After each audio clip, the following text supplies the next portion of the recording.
Hello बच्चों, आज हम क्लास 9 के एनसीईआरटी के बुक के चैप्टर 6 जनसंख्या के प्रश्न उत्तर को पढ़ेंगे। इससे पहले हमने इस बुक के सभी चैप्टर के प्रश्न उत्तर को कंप्लीट कर लिया था। तो आइए शुरू करते हैं।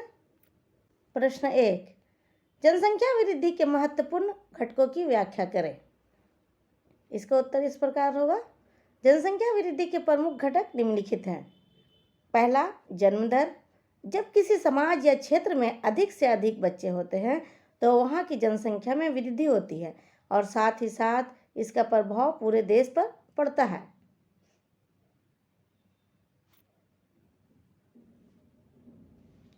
दूसरा है मृत्यु दर। मृत्यु दर का प्रभाव जनसंख्या में कमी पर पड़ता है, जैसे प्राकृतिक प्रकोप, महामारी से मृत्यु, स्वाभाविक मृत्यु और अकाल मृत्यु आदि है। उच्च मृत्यु दर से जनसंख्या घटती है तथा निम्न मृत्यु दर से जनसंख्या में वृद्धि होती है।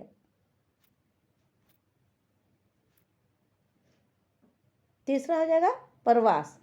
जनसंख्या वृद्धि का तीसरा घटक है प्रवास। लोगों का एक क्षेत्र से दूसरे क्षेत्र में चले जाने को प्रवास कहते हैं। भारत में अधिकतर प्रवास ग्रामीण से शहरी क्षेत्रों की ओर होता है। ग्रामीण काम की खोज में देहातों को छोड़कर शहरों की ओर चले जाते हैं। इससे गांव की जनसंख्या प्रभावित होती है। इसी तरह शिक्षा और वैज्ञानिक युग में लोग अच्छी नौकरियां पाने के उद्देश्य से विदेश चले जाते हैं। इससे देश की जनसंख्या प्रभावित होती है। अगला प्रश्न है, 1981 से भारत में जनसंख्या की वृद्धि दर क्यों घट रही है? इसका उत्तर है, 1981 से भारत की जनसंख्या धीरे धीरे कम होती जा रही है। इसके निम्नलिखित कारण हैं।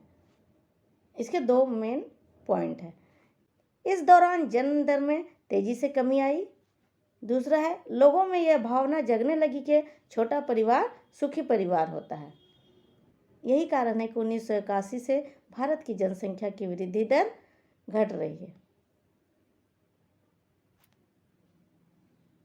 अगला प्रश्न, आयु संरचना, जन्म दर एवं मृत्यु दर को परिभाषित करें। सबसे पहले हम आयु संरचना को समझते हैं।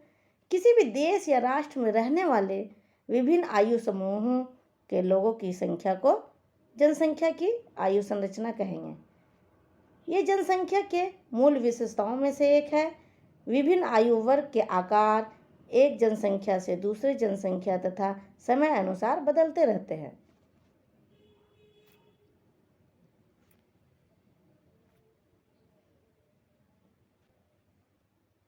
अब जन्म दर। एक वर्ष के अंतराल में प्रति 1000 व्यक्तियों में जीवित रहने वाले बच्चों की संख्या को जन्म दर कहते हैं। मृत्यु दर। एक साल में प्रति 1000 व्यक्तियों में मरने वालों की संख्या को मृत्यु दर कहते हैं। अगला प्रश्न, प्रवास जनसंख्या परिवर्तन का एक कारक है, कैसे? इसका उत्तर इस प्रकार होगा। प्रवास का अर्थ होता है एक जगह से दूसरी जगह पर वास करना। प्रवास आंतरिक भी होता है और अंतर्राष्ट्रीय भी हो सकता है। आंतरिक प्रवास जनसंख्या के आकार में कोई परिवर्तन नहीं लाता, लेकिन यह देश के भीतर जनसंख्या के वितरण और घनत्व को प्रभावित करता है।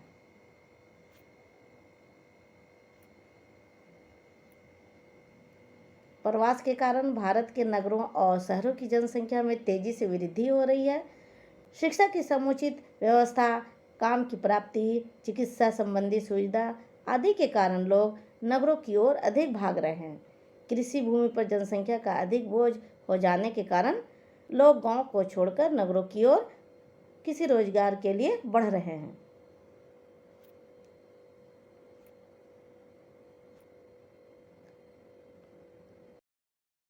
उच्च शिक्षा प्राप्त करने के लिए या उच्च स्तरीय काम के लिए लोग विदेश चले जाते हैं। बहुत से लोग वहां बस जाते हैं या वहीं की नागरिकता प्राप्त कर लेते हैं। यह भी किसी देश की जनसंख्या में परिवर्तन लाता है। इससे किसी देश की जनसंख्या बढ़ती है तो दूसरी ओर किसी देश की जनसंख्या घटती है। इस तरह हम कह सकते हैं कि प्रवास जनसंख्या परिवर्तन का एक महत्वपूर्ण कारक है।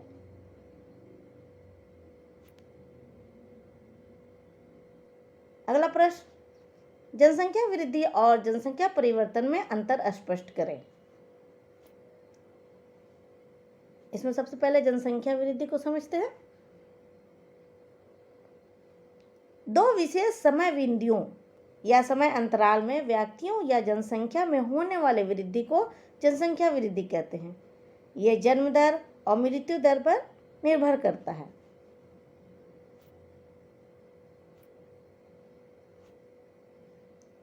अब जनसंख्या परिवर्तन को समझ लेते हैं।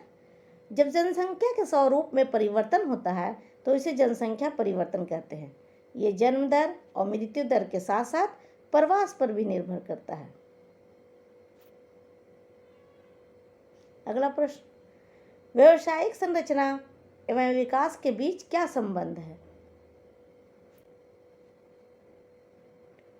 इसका उत्तर इस प्रकार लिखेंगे। विभिन्न प्रकार के व्यवसायों के अनुसार जनसंख्या के वितरण को व्यावसायिक संरचना कहा जाता है।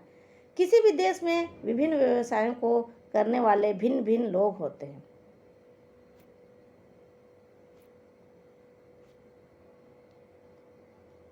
व्यावसायिक संरचना और विकास के बीच एक महत्वपूर्ण संबंध होता है।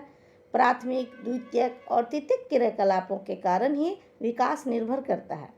उच्च निर्भरता का तात्पर्य है द्वितीय और तृतीयक क्षेत्र में अधिक उत्पादन और अधिक विकास। प्राथमिक कृषि क्रियाकलापों पर अधिक निर्भरता का तात्पर्य है निम्न विकास। इसलिए जिन देशों की जनसंख्या द्वितीयक और तृतीयक क्रियाकलापों में अधिक लगे हुए हैं वे देश विकसित देश कहलाते हैं।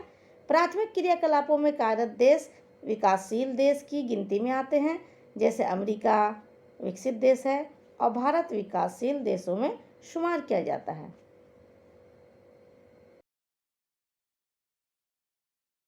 अगला प्रश्न, स्वस्थ जनसंख्या कैसे लाभकारी है?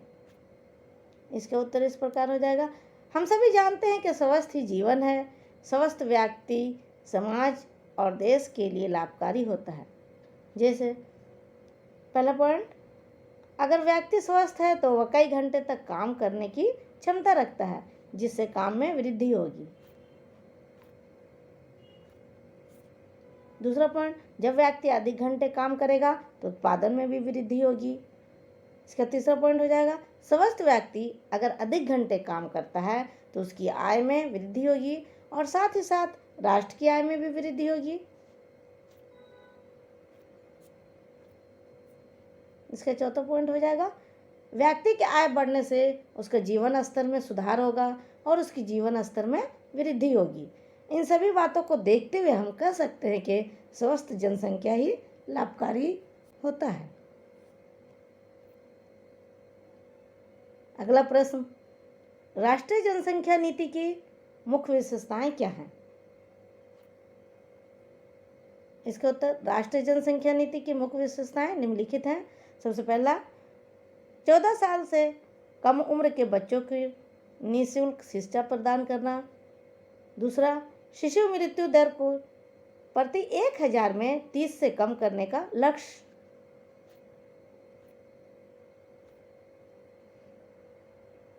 तीसरा पॉइंट, बड़े पैमाने पर टीकारोधी बीमारियों से बच्चों को छुटकारा दिलाने के लिए नीति लागू करना। चौथा पॉइंट, लड़कियों की शादी की उम्र को बढ़ाने के लिए प्रोत्साहित करना। पांचवा पॉइंट, परिवार नियोजन को एक जन केंद्रित कार्यक्रम बनाने के लिए नीतिगत ढांचा प्रदान करना।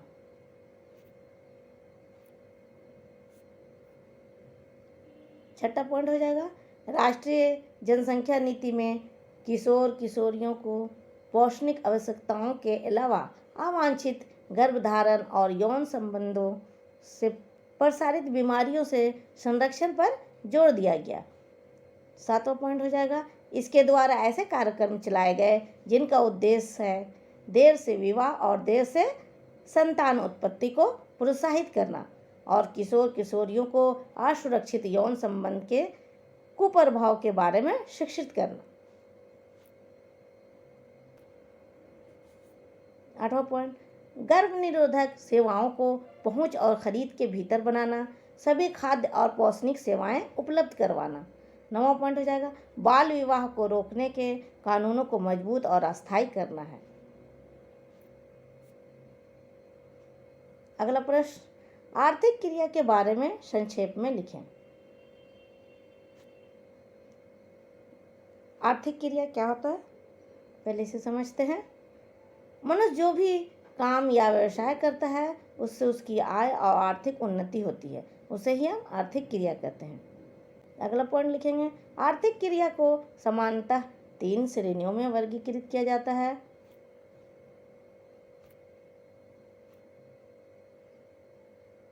पहला है प्राथमिक क्रिया, इसमें कृषि, पशुपालन, वृक्षारोपण, मछली पालन और खनन आदि क्रियाएं शामिल हैं।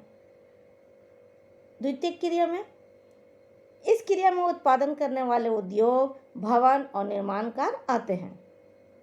तृतीयक क्रिया, इन क्रियाकलापों में परिवहन, संचार, वाणिज्य, प्रशासन और सेवाएं शामिल हैं।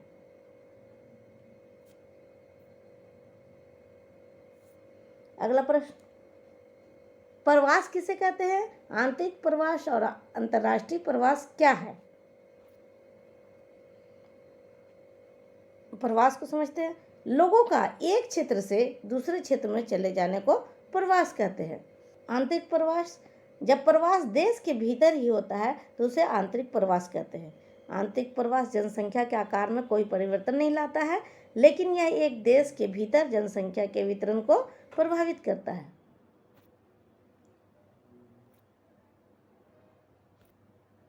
अब अंतर्राष्ट्रीय प्रवास, जब प्रवास एक देश से दूसरे देश में होता है तो उसे अंतर्राष्ट्रीय प्रवास कहते हैं। इस प्रवास से किसी देश की जनसंख्या बढ़ती है तो किसी देश की आबादी घटती है। अब अगले वीडियो में इतिहास के चैप्टर के प्रश्नोत्तर को जानेंगे। हो सके तो चैनल को सब्सक्राइब कर दीजिएगा। Thank you.